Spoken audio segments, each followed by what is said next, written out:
والله يا عم الحلقه ده هي هتعمل لي مشاكل كتير. ليه؟ عشان احنا هنطلع بس نتكلم ونقول كلمه الحق، وهنعرض للناس الفيديوهات بتاعت الجماهير العربيه اللي موجوده هناك. يعني احنا عندنا 8 فرق عربيه موجودين في المونديال، احنا هنعرض صور وفيديوهات للجمهور بتاع كل منتخب. في ناس ممكن ما يعجبهاش الوضع، بس ده والله ده يا جماعه الحقيقه، ده اللي على ارض الواقع. في جماهير قليله جدا عددها لم يتخطى ال 30 واحد، 30 شخص. سيداتي انساتي سادتي، اهلا وسهلا بكم في الحلقه ضرب نار اللي هيشوفها الوطن العربي كله ان شاء الله رب العالمين. النهارده يا جماعه جايين نتكلم على جمهور الثمان منتخبات العربيه اللي سافروا من بلادهم علشان يدعموا منتخبهم في كاس العالم امريكا 2026. هنوريكم النهارده الجمهور السعودي وهو في امريكا، وكمان الجمهور القطري والعراقي والاردني، وكمان منتخب مصر والجماهير بتاعته راحت فين، وكمان الجمهور التونسي والجزائري، وفي الاخير هنختم بجمهور بطل افريقيا.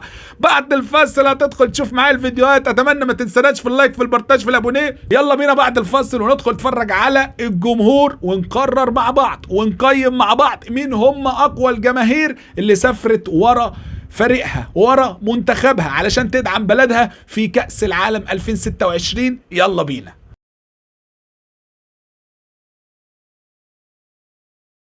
ورجعنا لكم بعد الفاصل وربنا يسترها والحلقه دي تعدي على خير، وانا مش عايز حد يزعل مني، بس انا جايب لكم الفيديوهات اهو على المباشر، والله على المباشر. يعني لا جايب حاجه اي ولا جايب حاجه من عندنا من البيت، كلها يا باشا لايف اهي وهتتفرج. يلا بينا نبدا بجمهور المنتخب السعودي.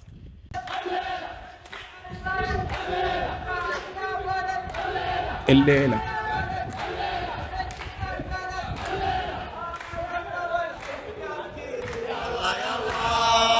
يلا يلا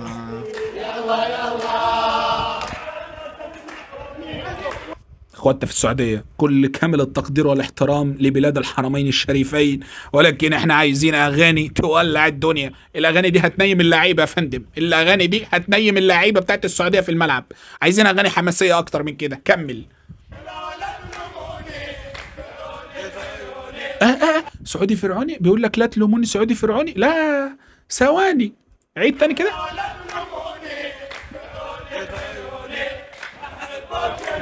لا معلش، ما بيقولوا سعودي فرعوني ولا بجد ولا ايه؟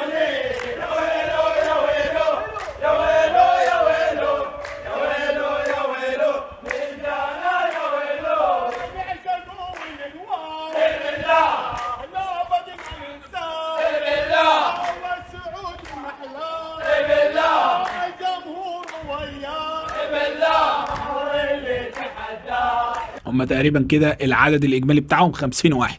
فكل الشكر والتقدير لهؤلاء المسافرون المشجعون المحترمون اللي على راسنا. بس انتوا لازم يا جماعة تشوفوا أغاني حماسية شوية. يا وينو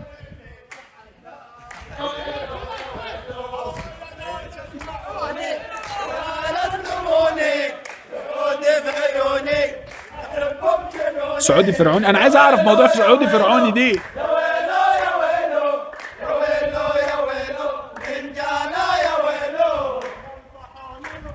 زيد توانسة. شوف التيران عامل حاجة. والله من معاشرتي للجماهير العربية اللي كانت موجودة في قطر 2022 اقدر اقول لكم ان الجمهور التونسي كان كتير، اقدر اقول لكم ان جمهور السعودية كان خطير وكتير، كانوا يعني موجودين بكثافة. وده لان السعودية وقطر الاتنين لهم حدود برية، فكانوا بالطموبيل يا معلم بيدخلوا، ما عندهمش اصلا فيزا علشان اتفاقية مجلس التعاون الخليجي والحاجات دي. فبسم الله الرحمن الرحيم الجمهور السعودي كان كتير. لكن في امريكا هم تقريبا 50 واحد، يعني 50 واحد ده كرم من عندنا، هم اصلا ما يعدوش ال 30، بس هنعتبرهم 50. تونس بقى كان ليها اغنيه شهيره، يا مش نورمال يا مش نورمال يا واحده واحده للفينال. هم كانوا بيقولوا كده. يعني هل يا ترى هم كانوا عايزين يوصلوا للفاينل ولا دي اغنيه بس عشان الريتم؟ مش عارف، بس اتمنى يعني ان شاء الله كل الخير للمنتخبات العربيه.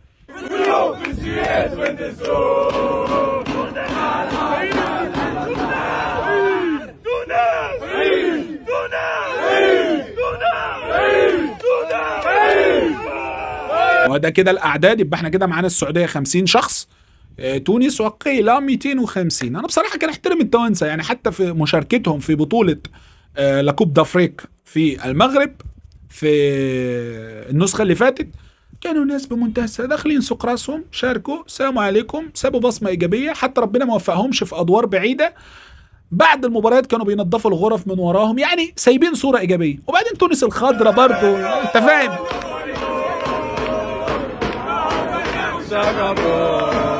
مش عارف هم بيقولوا ايه بس تمام.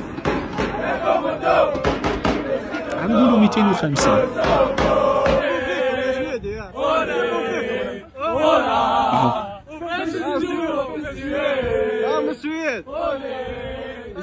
هم عارفين المصور عارفهم، عاملين جو الصراحه. ماشي زيد. دول العراق.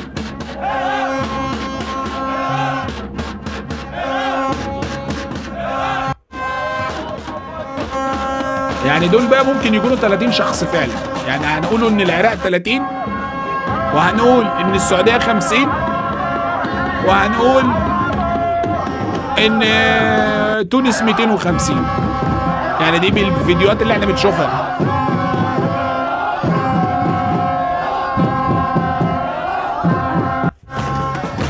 ايه ليه يا جماعه الناس اللي بتقلب الله يوفقكم. من كل قلبي بتمنى لكم التوفيق والله، واتمنى لكم الفرحه. انا ابويا بيعشق حاجه اسمها العراق، لان هو في شبابه سافر للعراق واتغرب يعني هناك، ودوز وقت طويل في العراق، فبيعشق حاجه اسمها العراق. بص تيجي بس سيره العراق كده عينه يغرغره. فانا اتمنى التوفيق للعراق لاجل ابويا اللي عايز يفرح ونتمنى ربنا يعطيله الفرحه ان شاء الله.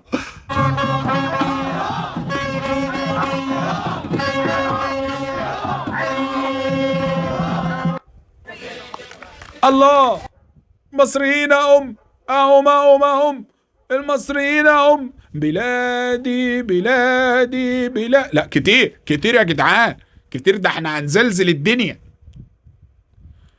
مشوها يعني اي حاجة. وقيل 5 عائلات، وقيل 5 6 بولادهم مزيان، كل واحد جاب مرته وولاده مزيان امام الاوتيل مزيان. ها هو حلوا الشرجم باش يشوفوهم ويحييهم مزيان دايرين لنا واحد الاجواء مزيان. ده بقى احنا ما شفناهمش في التايم سكوير. اهلا بجمهور المنتخب القطري، اهلا. لا لا لا لا لا لا اوه عنابي، ما اسمع لا لا لا لا لا لا اي لا لا اوه عنابي، لا لا لا لا لا لا اوه عنابي. فوق شباب. واحد يقول لي هو ليه الجماهير الريتم عندها هادي او الكلمات بتاعتهم قصيره؟ احب اقول لك ان هم هناك في يعني كخليج ما عندهمش ثقافه التشجيع والالتراس وهكذا، فدايما بيختاروا جمل قصيره فيها كلمات مكرره علشان تبقى سهله الترديد. لكن لما تدخل بقى في شمال افريقيا الوضع بيختلف. فوق لا لا لا لا اصعد قوم الله لا لا لا لا لا لا اوه عنابي لا الله نتمنى لهم التوفيق، وعملوا اداء قدام سويسرا وانتزعوا نقطه، ونتمناها تكون النقطه الاولى في سلسله النقاط ان شاء الله اللي هيحصدوها. كمل خش على الاردن. بصوت عالي بصوت عالي. وعينا عن دنيا حب الاردن. تحسها حفله يعني مجمعين بس الناس، تحسها يعني حفله ومجمعين فيها الناس ورافعين فيها الاعلام. طب هل يا ترى بقى الناس دي كلها معاها التذاكر يا جماعه؟ مكان خاوي. يلا مش مشكله حبايبنا الاردن، اهلا وسهلا بيكم يا اردن، اهلا وسهلا على راسي وعيني يا باشا. زيد دولت المفروض الجزائريين بقى. لا ومكتوب ايه؟ بص يا باشا مكتوب ايه؟ الجاليه الجزائريه تسيطر على شوارع امريكا قبل المونديال، شاهد كيف غزا الجمهور الجزائري شوارع امريكا. جماهير لا تتوقف عن الاحتفال الجزائري في شوارع امريكا. شوفوا عايزين فين الجمهور اللي غزا الشوارع ده. ما تجيبوا لنا بقى الكاميرا بقى على اللي وراه بقى، هاتوا الجمهور بقى. لا لا لا لا لا لا. ايوه بس كده هم خلصوا كده يعني، بس كده مفيش. هم دولت اللي غزوا شوارع امريكا؟ ايه اللي غزوا شوارع امريكا؟ مش فاهم. وبعدين عاملين زوم ليه يعني؟ انتوا ليه مزومين يعني؟ انتوا عايزين تبينوهم كتير ولا فين الشوارع اللي اتغزت يا جدعان؟ ما الشوارع فاضيه اهي يا جدعان. وبعدين الناس اللي مش لابسه التيشيرتات دي ايه النظام؟ كاريينهم دول ولا ايه؟ اللي مش لابسين التيشيرتات ولا معاهم الضراب ولا، يا حول الله يا رب. هو ده كده بس كده الجمهور الجزائري هيكون موجود يعني؟ ماشي، خش على اللي بعده ده. ايوه يا باشا. يا رسول الله، اللهم صل عليك يا رسول الله. شوف بقى، شوف الجمهور عامل ازاي، شوف الكميه بتاعته قد ايه. شوف يا اسطى، شوف يا اسطى الجمهور قد ايه يا اسطى. يعني ده طيب هتقول له ايه يعني؟ هل يا ترى هل يتم مقارنه الجماهير دي بالجماهير اللي فاتت؟ مع كامل الاحترام للجماهير العربيه يعني اللي فاتت، لكن جمهور المغرب يا جماعه حضور قوي قوي.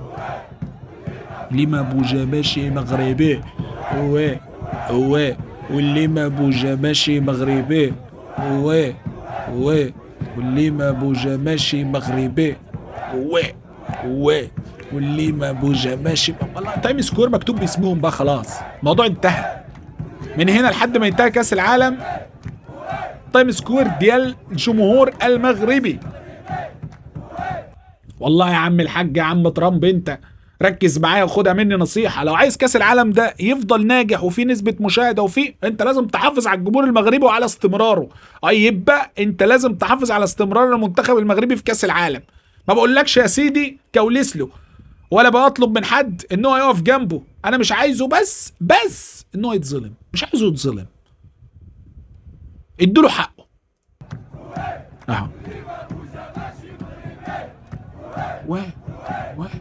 ليه ما بوجماش مغربي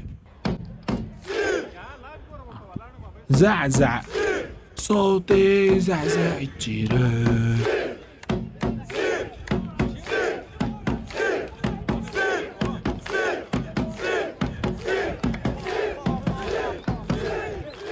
اظن بعد الفيديو ده انت كده عرفت مين هو اقوى جمهور عربي موجود في مونديال امريكا 2026. مش محتاجين بقى احصائيات، مش محتاجين بقى فيديوهات، مش محتاجين قناة صحفية تنقل لنا وتأكد لنا الخبر، مش محتاجين ندخل نقاش ولا جدال في مين هم الاكبر والاضخم والاشرس في مونديال 2026 امريكا. نتمنى التوفيق للمغرب ان شاء الله رب العالمين. تحياتي ليكم وشكرا على المتابعة، والسلام عليكم ورحمة الله تعالى وبركاته.